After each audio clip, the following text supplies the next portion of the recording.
Love triangles are amazing in anime. Hello, welcome back to another video. My name is Nobeloaf. I know that a lot of people dislike this sort of genre of anime when it comes to either romance or the hero MC whenever you're watching either an action anime like Sword Art Online, where Kirito's obviously always saving Asuna, whoever it may be, any of the female characters. The MC is always saving the female character, and then you have like this harem. So like there's a difference actually between harem and love triangles.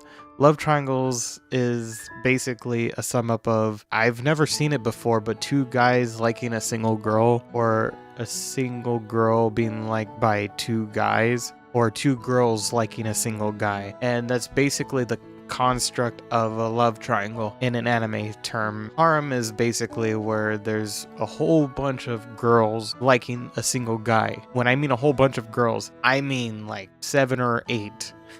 And that's literally all of the female cast in the entirety of the anime. Honestly, I kind of do envy those kind of anime where there's like one MC guy that's just getting all of the bitches. I'm just making a slight joke here and say that I am envious of Cloud in Final Fantasy VII. And I will eventually get into the Final Fantasy topic because, oh my lord, I have a lot to talk about when it comes to either Tifa or Aerith. I could go on forever about that, but that's not the point of this video. The point is, I love love triangles.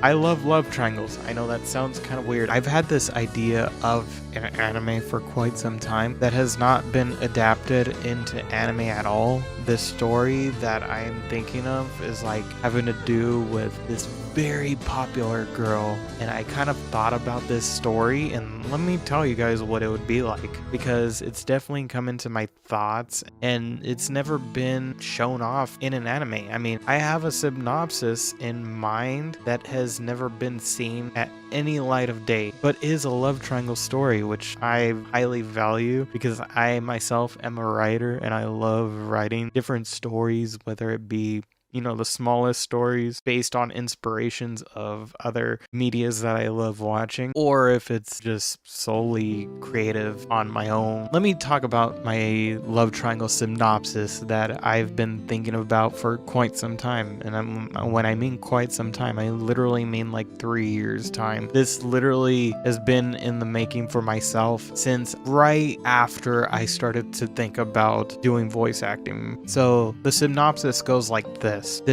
artist, when I mean artist, I mean like a musical artist, like a pop singer that is, based in Japan. Obviously, this is an anime, so it's going to be based in Japan, obviously. But it's basically this Japanese pop artist that is just living the dream. And there's this guy that works in an office. And I'm not going to name the characters because I have their names, but I won't name the characters. So we'll go ahead and call this popular girl pop singer, we'll call her Nen. So Nen, Nen. So Nen, the popular singer, is living her best life, producing as much cool music that so many of her fans love. And then you have this office worker. He's like the CEO of a business that constructs many different musical instruments and that sort of thing. He himself has no sort of musical talent at all, but he runs a business based on building instruments. He knows how an instrument should be tuned. And then obviously you have the other person in the love triangle being not the childhood friend like most love triangles are in anime, but this one would be very cool. This synopsis, if it ever gets adapted into an anime, it would become stupid popular. The other person in the love triangle is someone that is at the same level of stardom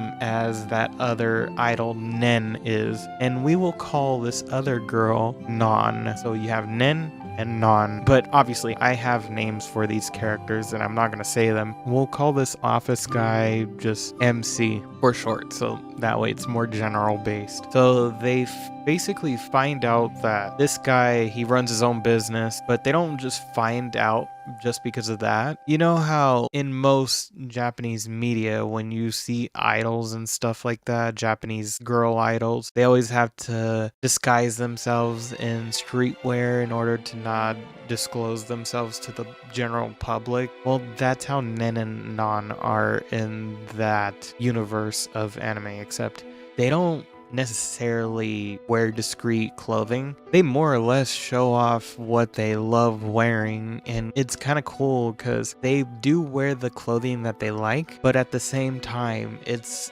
discreet in a sense that their clothing is like black and white. It's the clothing they like. It's more the high brand sort of stuff that you would see idols wear on stage, except the coloration theme is just black and white. Nen wears more of black and a little bit of white, and Non wears more of white and a little bit of black. And so they basically are living their own lives thinking that, man, what's the next big thing that I can create? And they're always in this constant fear of being outmatched by each other because they obviously do know each other. And so they're always trying to outbeat each other. Except this is the craziest twist of fate, but they are indeed half sisters, meaning that they had the same father but different mothers. And this is where it takes a turn. They are not just half sisters, but they eventually meet this MC. They just see like this musical store because they are a part of a band that helps perform their instrumentality of their different songs that they play. So they're always looking for new instruments that they can really test around with, and they end up finding this MC guy, and he's like doing like this big conference where he's showing off to the public all of the newer instruments that have never been released ever before.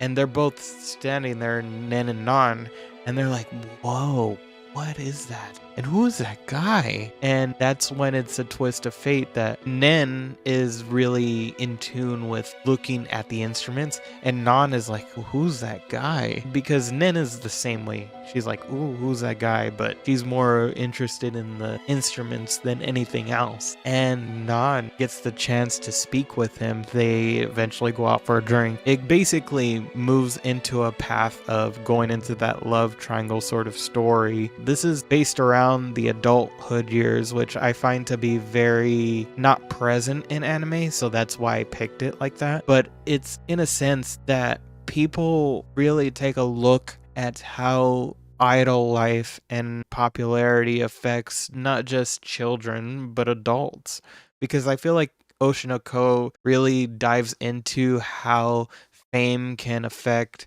innocent adolescents and pressurize them into making rash decisions or whatever it may be, but you never see that in adults. And I find that to be very unfortunate because, you know, fame goes along with you throughout your entire life, and it's never shown like in a creative standpoint on how fame can affect an adult. The premise of this video is that I think that love triangles are amazing. They basically tell the watcher, like, hey, this person has to decide between one person and another. The one who really lets them know how much they care for them, but also how much they should be cared for too, at the same time, that whatever you're giving me, I'm giving you sort of idea, is the one that will definitely win in the love triangle game. And that's something that I absolutely admire, because as much as you want to love someone, you want to respect their boundaries and not stand in the way of someone else that is genuinely trying to just put their feelings out there. It goes to show that everyone will eventually have their chance one day at the game of love, whether you see someone go through a relationship and they're just disappointed with it, they don't think they'll ever be in a relationship ever again, and then that's the point where you can step in, not as like this love interest that they should see you as, but someone that genuinely cares for that person as a friend. And that's how I feel that people should treat love triangles, even in real life, if that were a thing. Because myself, I've never personally been in a love triangle. If I'm gonna be honest, I don't think anyone would want to be in a love triangle because I don't think it would be fun. Because it's very heart-wrenching in a sense. I think love triangles are amazing, but at the same time, I can understand why people wouldn't like them because they're just roundabout and you know what's going to happen at the end. But as I was explaining in my synopsis from earlier, it happens a lot different. And eventually, I will try to write out this whole entire story with all of the characters and hopefully get a really good artist to draw out the panels because it would actually be a really amazing manga story that I hope that someday could maybe become an anime. It would definitely be very awesome at the same time. I have been Noble Oath. Feel free to like, subscribe, comment down below your guys' thoughts and opinions. And with that being said, I will see you guys in the next one. Take care and peace.